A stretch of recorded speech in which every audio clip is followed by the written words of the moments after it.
Hi friends, ಎಲ್ಲರಿಗೂ ನಮಸ್ಕಾರ. ಕವಿತಾ ಪಾಕಶಾಲೆಗೆ ನಿಮ್ಮೆಲ್ಲರಿಗೂ ಸುಸ್ವಾಗತ. ಇವತ್ತಿನ ರೆಸಿಪಿ ಬಂದು ಒಂದೇ ವಿಡಿಯೋದಲ್ಲಿ 2 ರೆಸಿಪಿ ಮಾಡೋಣ ಫ್ರೆಂಡ್. ಇದು ರಾಗಿ ದೋಸೆ ಮೂಲಂಗಿ ಸಾಂಬಾರು.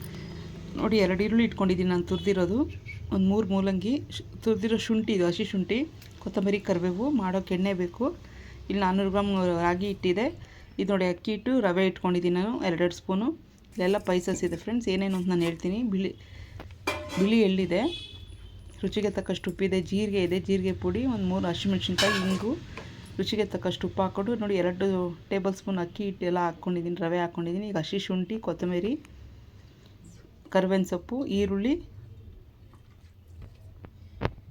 ಹಾಕ್ಕೊಂಡು ಈಗ ನೋಡಿ ಮೂಲಂಗಿ ಹಾಕ್ಕೊಂಡು ಚೆನ್ನಾಗಿ ದೋಸೆ ಅದಕ್ಕೆ ಕಲಿಸ್ಕೋಬೇಕಾಗುತ್ತೆ. ನೀರು ಹಾಕ್ಕೊಂಡು ರುಚಿಗೆ ತಕ್ಕಷ್ಟು ನಾನು ಉಪ್ಪು ಹಾಕಿದ್ದೀನಿ.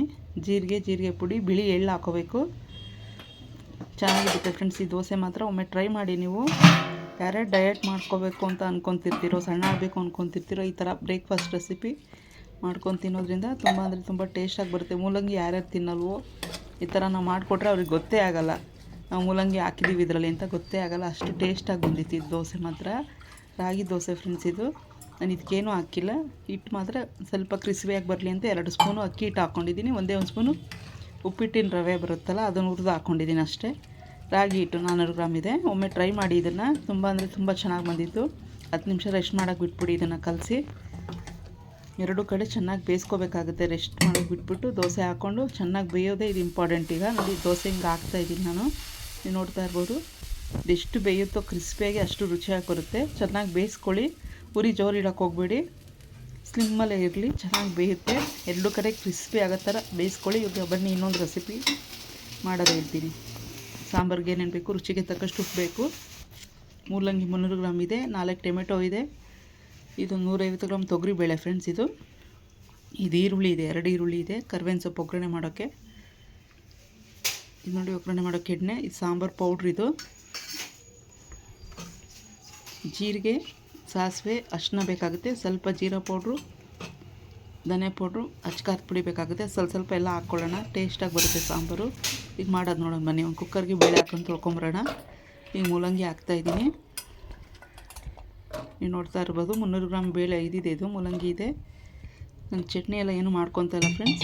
ಇದು ದೋಸೆಗೆ ಸರೋಗುತ್ತೆ ಅಂತ ಇದೇ ಥರ ಸಾಂಬಾರು ಮಾಡ್ಕೊತಾ ಇದ್ದೀನಿ. 4 ಟೊಮೆಟೊ ಇದು ಸಣ್ಣದಾಗಿ ಕಟ್ ಮಾಡ್ಕೊಳ್ಳಿ. ಟೊಮೆಟೊ, 2 ಈರುಳ್ಳಿ, ಸ್ವಲ್ಪ ಕರಿಬೇವಿನ ಸೊಪ್ಪು ಹಾಕ್ಕೊಂಡು ಅರಿಶಿನ ಜೀರಿಗೆ ಹಾಕ್ಕೊಂಡು ಒಂದು 3 ವಿಸಿಲ್ ಬರಲಿ ಫ್ರೆಂಡ್ಸ್. ಇದು ಮಧ್ಯಮ ಉರಿಲಿ ಇಟ್ಕೊಂಡು 3 ವಿಸಿಲ್ ಬಂದರೆ ಸಾಕಾಗುತ್ತೆ. ಆಮೇಲೆ ಒಂದು ಒಗ್ಗರಣೆ ಕೊಟ್ಕೊಂಬಿಡೋಣ.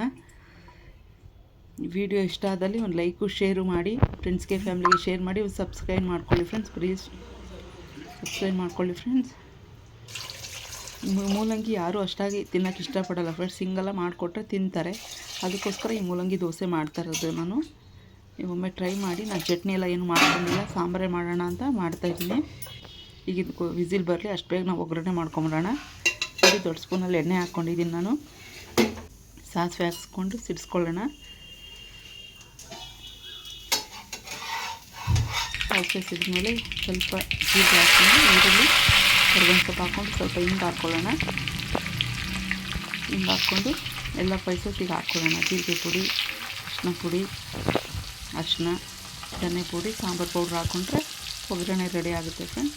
ಒಮ್ಮೆ ಈ ಥರ ಟ್ರೈ ಮಾಡಿ. ತುಂಬ ಅಂದರೆ ತುಂಬ ಟೇಸ್ಟಾಗಿ ಬಂದಿತ್ತು. ಸಾಂಬಾರು ದೋಸೆ 2 ಟೇಸ್ಟಾಗಿ ಬಂದಿತ್ತು. ಎಲ್ಲ ಇಷ್ಟಪಟ್ಟು ತಿಂತಾರೆ, ದೊಡ್ಡವ್ರವ್ರಿಗೂ ಚಿಕ್ಕ ಮಕ್ಕಳವ್ರಿಗೂ ಇಷ್ಟಪಟ್ಟು ತಿಂತಾರೆ. ಒಮ್ಮೆ ಟ್ರೈ ಮಾಡಿ ಫ್ರೆಂಡ್ಸ್.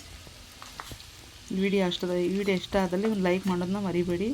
ನೋಡಿ ಸಾಂಬಾರು ಪೌಡ್ರ್ ಇದು 2.5 ಟೇಬಲ್ ಸ್ಪೂನ್ ಹಾಕ್ಕೊತಾ ಇದ್ದೀನಿ ನಾನು. ಮತ್ತೆ ಇನ್ನೊಂದು ವಿಡಿಯೋದಲ್ಲಿ ಮತ್ತೆ ಸಿಗೋಣ ಫ್ರೆಂಡ್ಸ್. Bye friends. ಬಿಸಿ ಮೂಲಂಗಿ ಸಾಂಬಾರು ದೋಸೆ ರೆಡಿ ಆಯಿತು.